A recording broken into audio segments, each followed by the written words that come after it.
We are counting down the 10 American cities losing residents faster than anywhere else.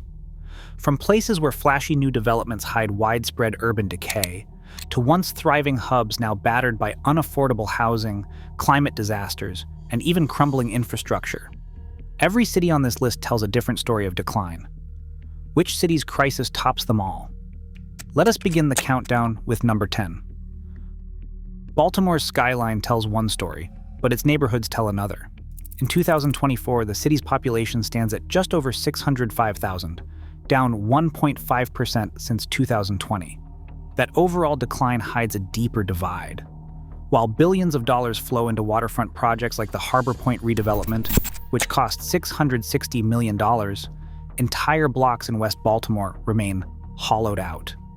In Sandtown, Winchester, nearly 1 in 4 homes sits vacant, a 23% vacancy rate, far above the citywide average. The contrast is stark. Gleaming towers rise along the harbor, while just a few miles away, boarded row houses line the streets. As one resident told the Baltimore Sun, "You can't eat a skyline." This spatial inequality means that even modest citywide losses mask heavy disinvestment in core neighborhoods. Baltimore's story isn't just about shrinking numbers, it's about how new wealth and deep abandonment can exist side by side, shaping who stays and who leaves. Boston's reputation as an economic powerhouse hides a different reality for many of its residents. Since 2020, over 50,000 people have left the city, a net outflow that stands out even among larger metros. The city's population sits near 690,000 in 2024, down 2.2% in just 4 years. At the heart of this exodus is a housing market that has become unattainable for the middle class.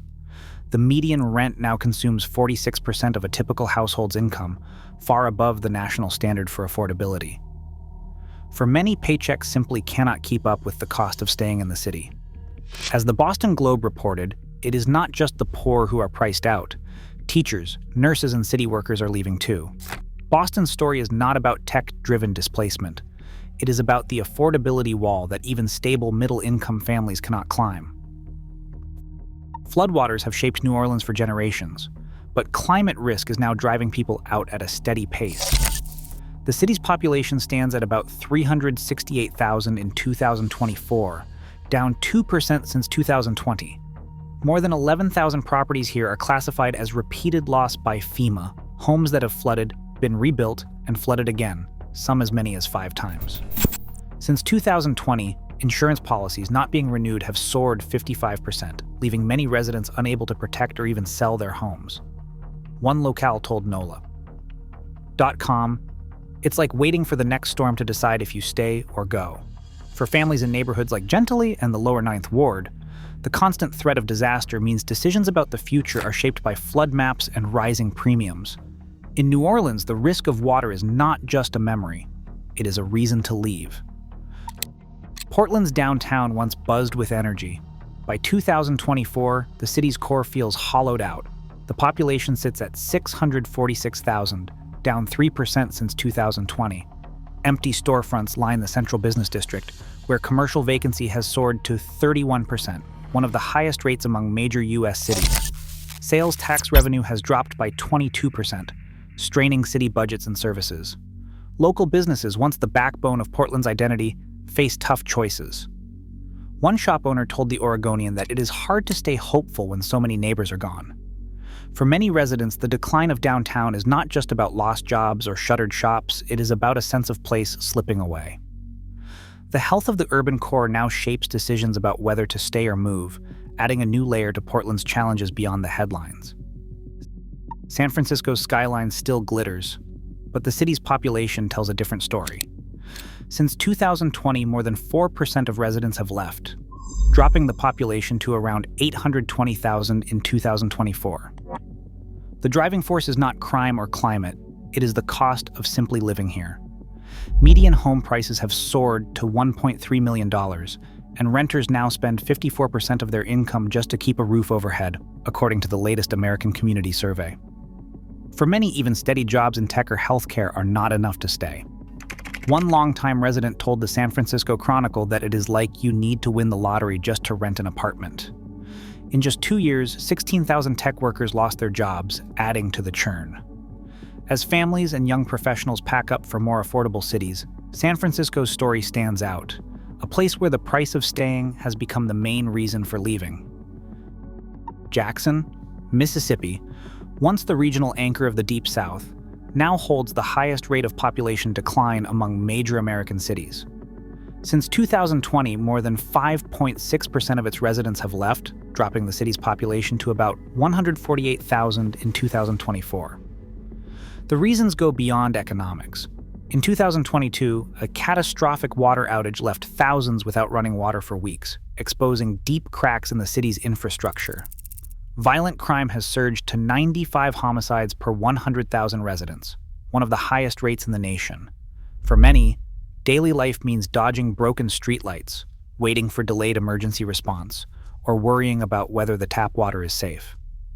As the Jackson Free Press put it, people are leaving not just because of jobs, but because they do not feel safe or served. For families, the decision to move is often about protecting children from danger and decay, rather than chasing opportunity. In Jackson, the collapse of basic services and public safety is pushing people out faster than any single economic factor. Gary, Indiana stands out for the sheer scale of its economic unraveling. Since 2020, the city has lost nearly 9% of its population, more than 6,000 people, leaving just 66,000 residents by 2024. 3 times as many people move out as move in. The city's tax base has shrunk by 35% since 2015, making it nearly impossible to fund basic services. Across entire neighborhoods, 62% of properties now stand vacant, according to the latest land bank audit. Gary's economy hasn't just stalled, it has been shrinking, with gross domestic product dropping an average of 2.3% per year from 2017 to 2022, the worst trend among any major U.S. city tracked by the Bureau of Economic Analysis. Local leaders, quoted by the Post-Tribune, describe a city stuck in reverse, with no new industry to replace the steel mills that once defined it. In Gary, vacancy and economic loss go hand in hand, and the numbers keep getting worse. Youngstown, Ohio once stood as a symbol of American industrial might. In 1930, its population reached 170,002, powered by steel mills that ran day and night. Everything changed on September 19, 1977, known locally as Black Monday, when the first of several major steel plants shut down, wiping out 40,000 jobs almost overnight. Families who had built their lives around the mills faced a future with no clear path forward. By 2024, Youngstown's population has dwindled to just 60,000, less than half its peak. Instead of chasing lost growth, city leaders took a different approach. The Youngstown 2010 plan accepted that the city would be smaller, focusing on improving quality of life within a tighter footprint. The Vindicator reported that we are not the city we were, but we are trying to be the best city we can be now. This strategy, sometimes called smart shrink, stands out among Rust Belt cities, an attempt to adapt rather than deny the reality of long-term decline.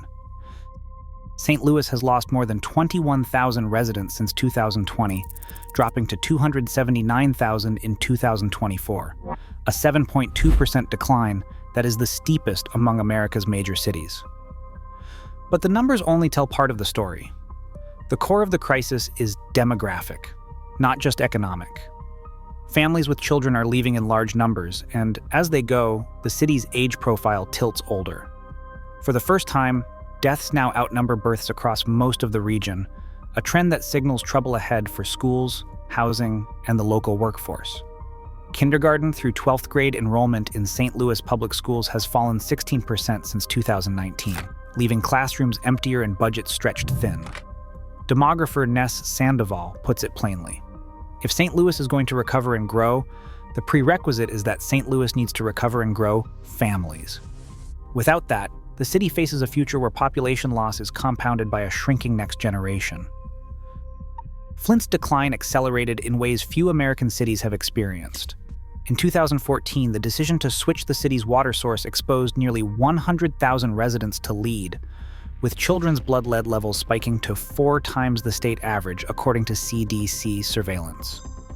Between 2020 and 2024, Flint lost 7.3% of its population, falling to just 94,000 by 2024.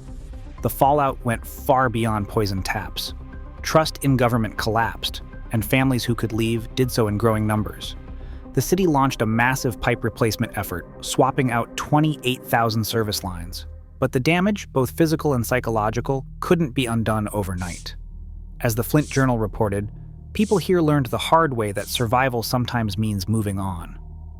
For Flint, the compound disaster of industrial loss and public health failure has made recovery feel out of reach, even as new pipes go in and hope is slow to return. Across all these cities, one pattern stands out. Decline rarely comes from a single cause. Economic collapse, public health crises, and neglect fuel a downward spiral.